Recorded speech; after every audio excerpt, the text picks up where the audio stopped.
The war was almost over. Everyone knew it. By late 1944, the Western Front was collapsing in slow motion. German units were surrendering by the hundreds, sometimes thousands, in a single day. White flags appeared in doorways. Rifles were left leaning against walls. Men who had been soldiers for 5 years simply walked out of buildings with their hands raised and didn't look back. But not all of them. And what happened when an American infantry unit encountered one man who refused, a German major, alone, outnumbered, with no ammunition left to speak of, and no realistic hope of changing anything, says more about the character of soldiers than most battles ever could. This is that story. The Road and the Farm, December 1944. Somewhere in the borderlands between eastern France and Germany, an American infantry company had been pushing forward for days. The men were exhausted. Some hadn't slept more than a few hours across 3 days of movement. The roads were frozen. The fields were quiet in the way that late autumn in a war zone is never truly quiet. Recon elements reported a German rearguard dug into a cluster of stone farm buildings, blocking a road the company needed to use. No artillery fire, no movement, just silence and closed shutters. Higher command's orders were unambiguous. You do not bypass a hostile force and leave it at your back. Clear it and move on. The company commander sent a squad forward to probe the position. The response was immediate. Not a volley, not panic fire, but 2 deliberate shots landing near their boots. Controlled, purposeful. A signal, not a battle. Whoever was in those buildings was still very much in command of himself. Through binoculars, the American lieutenant made out the figure standing in the doorway of the largest building. Long coat, field cap pulled low, binoculars around his neck.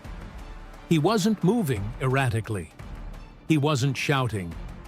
He was watching, studying the American line the way a man does when he has already made his decision and is simply waiting for the moment to arrive. Earlier prisoners had mentioned him in passing. An older officer, a veteran of the Eastern Front, a major, the call to surrender. A loudspeaker was brought forward.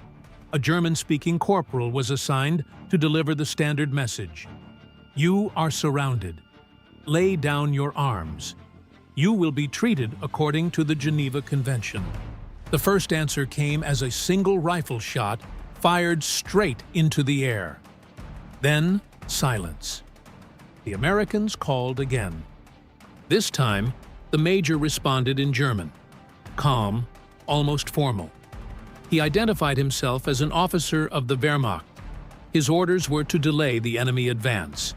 He would not surrender his position. There was no defiance in his voice, no bravado. He spoke the way a man speaks when he has already separated himself from any outcome and is simply stating facts. The lieutenant lowered the binoculars. He looked at his men. Wet, tired, cold. None of them wanting a firefight over a building that held no strategic value anymore. But the road did, and higher command had spoken. Mortars were brought up. The assault could begin within minutes. The company commander paused. He had been fighting long enough to know that not every problem required immediate force. That patience, applied at the right moment, sometimes accomplished what firepower could not. He made a call that surprised several of his NCOs. He would try one more time. The white cloth. An unarmed American sergeant walked down the road carrying a white cloth tied to a stick. He stopped at a safe distance, hands visible. No weapon. He called out again. This time, the words were different. He spoke about food, warmth, medical care, survival. He wasn't reading from a script. He was talking to a man. The major stepped fully into the open. He listened without raising his weapon. When the sergeant finished, The major responded slowly. He said his men were exhausted. He said they held no illusions about the war's outcome.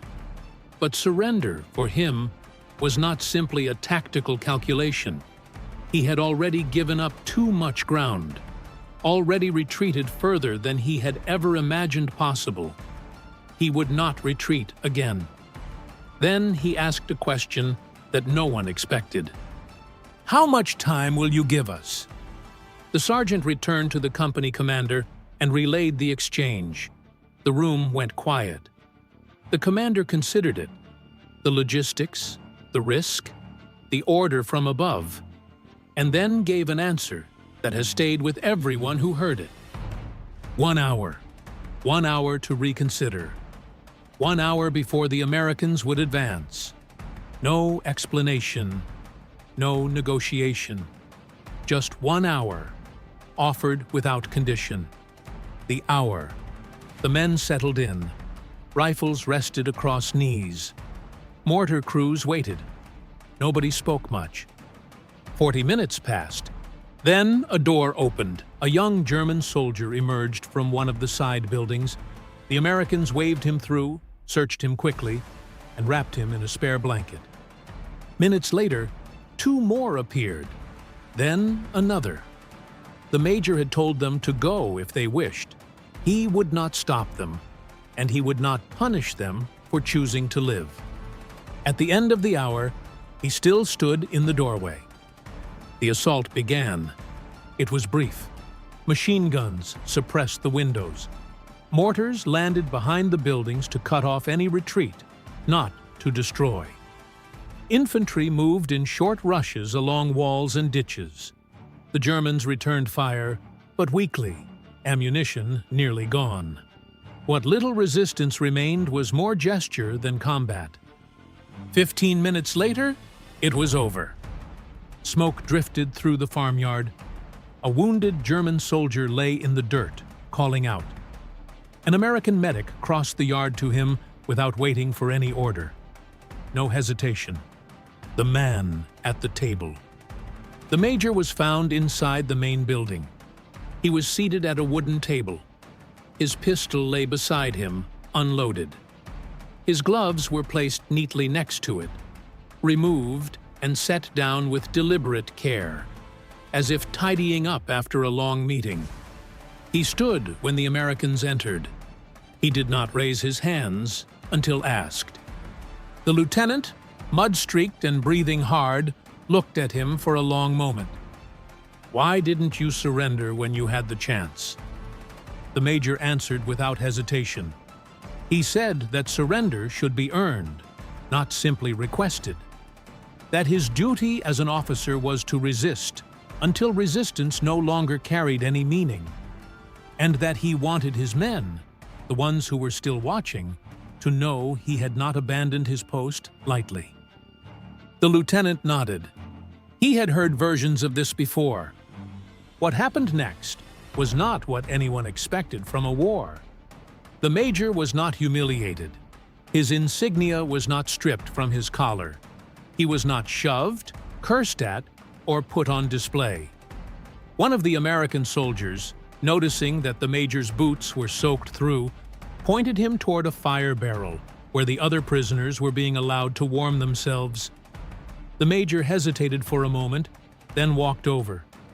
That night, he was fed the same rations as the soldiers guarding him.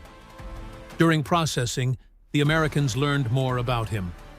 He had served since before the war began. He had lost a son on the Eastern Front. He had no illusions left about what Germany had done or what was coming. When an intelligence officer later asked whether he regretted refusing to surrender when he had the chance, the major paused before answering. He said he regretted the delay, not the decision. And then he said something that the officer wrote down and remembered long after the war was over.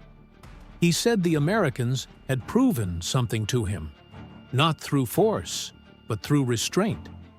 The 1 hour they had offered, the white cloth, the medic who crossed the yard without orders, the soldier who pointed him toward the fire, None of that had been required. None of it had been negotiated.